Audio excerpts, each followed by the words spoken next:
নমস্কার বন্ধুরা, কেমন আছেন আপনারা? আশা করছি সবাই খুব ভালো আছেন। আমি নবনীতা আবারও চলে এসেছি আরেকটি রেসিপি নিয়ে। আজকে বানাচ্ছি তালের বড়া। তো তালের বড়া বাড়িতে থাকা যেসব উপকরণ আছে ওই দিয়েই আমি বানাবো।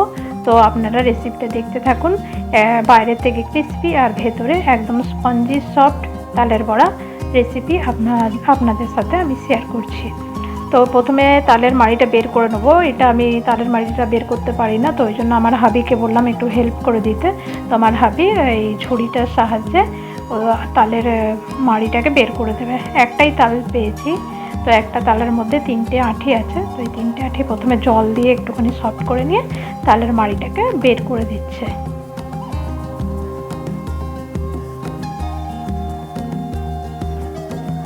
এই যে তালের মাড়ি বের করা হয়ে গেছে, এতটুকুই বেরিয়েছে। এরপর এটাকে আমি গরম করে নেবো, একটু গ্যাসের মধ্যে ফুটিয়ে নেবো।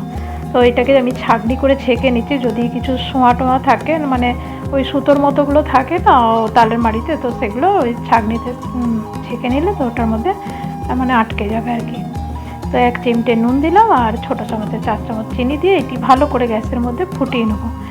খুন্তি করে নেড়ে নেড়ে একদম মানে যতটা আছে তালের মাড়ি তার হাফ হয়ে যাবে, তো ততক্ষণ অবধি এটাকে ফোটাতে থাকবো।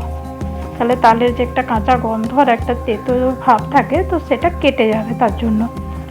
তো এই যে বানানো হয়ে গেছে তালের মাড়িটা, দেখুন কতটা কমে গেছে নেড়ে নেড়ে, একটু টাইট টাইট ভাব এসেছে। তো এরপর নামিয়ে নেবো। আর আরেকটা বাটিতে আমি সুজি নিচ্ছি। তো সুজিটাকে আমি দুধ দিয়ে ভিজিয়ে রাখবো ওই আধ ঘন্টা 30 মিনিটসের মতো। সুজিটা দুধ দিয়ে আমি ভিজিয়ে রেখে দেবো। তাহলে কি ভিজিয়ে রাখলে কি হবে, সুজিটা মানে একটুখানি ফুলে যাবে, ফুলে দুধের সাথে মিক্স হয়ে যাবে। দুধের সাথে ভালো করে সুজিটা মিশিয়ে নিই এটাকে ঢাকা দিয়ে রেখে দেবো 30 মিনিটসের মতো। আর কি কি উপকরণ লাগছে দেখে নিন। এই যে লাগছে নারকেল গ্রেট করে রেখেছি, আর লাগছে চিনি, গোটা মৌরি, সামান্য একটু নুন, আর এটা গমের আটা নিয়েছি। আমি এখানে আশীর্বাদ আটা ইউজ করেছি। আর এই যে তালের যে মাড়িটা আমি গরম করলাম ওটা, আর এই যে সুজিটা দেখুন 30 মিনিটসের পর কেমন ফুলে একদম অনেকটা হয়ে গেছে আর একদম সফট হয়ে গেছে, ক্রিমি ক্রিমি। তো এই আটার মধ্যে এক একে সব উপকরণগুলো মিক্স করতে থাকবো। প্রথমে দেবো চিনি, নুন আর গোটা জিরে, গোটা মৌরি। নুন সামান্য আর চিনি আর গোটা মৌরি, এটা মিক্স করে নেবো ভালো করে আগে। তারপরে এর মধ্যে দেবো গ্রেট করা নারকেলটা। তো আমি মেশানোর এই মিক্সারটার সাহায্যে মিক্স করছিলাম, কিন্তু এটা হচ্ছিল না বলে আমি লাস্ট অব্দি হাতে করেই মিশিয়েছি। এই যে নারকেলটা দিয়ে আমি হাত লাগিয়েছি, তারপরে হাতে করে না মেশালে হবে না। ভাবলাম বোধ হাত না লাগালেই হবে, কিন্তু না, হাত লাগাতেই হবে। এই যে এটা রেখে দিয়ে আমি হাতে করে এর মধ্যে ওই সুজিটা, তালের মাড়িটা সব কিছু দিয়ে ভালো করে মিশিয়ে নিয়ে চলে এলাম। এরপর কড়াইয়ে তেল গরম করতে দিচ্ছি। আমি এখানে রিফাইন্ড অয়েল ইউজ করছি।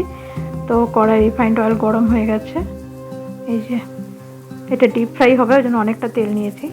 তো বড়াগুলো গোল গোল করে ছোট ছোট করে এখন তেলের মধ্যে ভেজে নেব।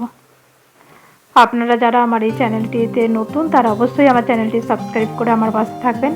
পুরো ভিডিওটা সম্পূর্ণ দেখবেন, কেউ স্কিপ করবেন না, নাহলে কিন্তু রান্নাতে আমি কি কি টিপস বলছি বা কি কি জিনিস ইউজ করছি, কীভাবে বানাচ্ছি, এগুলো কিন্তু মিস করে যাবেন। তো এই যে ছোটো ছোটো করে ডিপ ফ্রাই করে নেবো তেলের মধ্যে দিয়ে।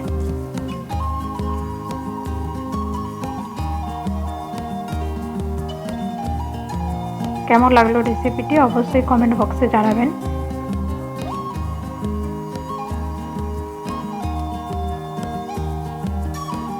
দেখুন কেমন একটু ফুলে গেছে, ফুলে গোল গোল হয়ে গেছে, আর কালারগুলো আসছে, দেখুন কালারটা খুব সুন্দর এসছে। আমার একবার ভাজা হয়ে গেছে, আরেকবার দিয়ে দিয়েছি। এই যে একবার ভাজা হয়ে গেছে, যে রেডি হয়ে গেল আমাদের গরম গরম তালের বড়া। কতটা ক্রিস্পি হয়েছে বাইরে থেকে, আর ভেতর থেকে কিন্তু খুবই স্পঞ্জি হয়েছে। আমি একটা ভেঙে দেখাচ্ছি, দেখুন ভেতরে কতটা স্পঞ্জি হয়েছে। বাইরেতে কিন্তু ক্রিস্পি হয়েছে, আর ভেতরটা দেখুন স্পঞ্জি অ্যান্ড সফট হয়েছে। পুরো ভিডিওটি দেখার জন্য অসংখ্য ধন্যবাদ। Thank you so much. Please subscribe my channel. Thank you.